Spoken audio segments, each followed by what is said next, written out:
கவிதா பலராமன் அவர்கள் மிக சிறப்பாக பேசினாங்க.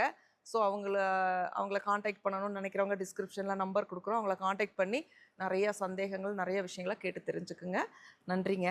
ரொம்ப அருமையா மிக அருமையா பேசுறீங்க. நான் தான் உங்களுக்கு ரொம்ப தேங்க்ஸ் சொல்லணும். நம்ம வேலை மேம் இப்போ இந்த இடத்துல நான் சொல்லிக்க விரும்புகிறேன். நான் வந்து பார்த்தீங்கன்னா 2020 24 வரைக்கும் இடிஐயில் பணியாற்றினேன். ஆண்டர்பிரினர்ஷிப் டெவலப்மெண்ட் இன்ஸ்டியூட் ஆஃப் இந்தியாவில் மதுரையினுடைய HCL அண்ட் ஆக்சென்ச்சர்னுடைய ப்ராஜெக்ட்ஸு.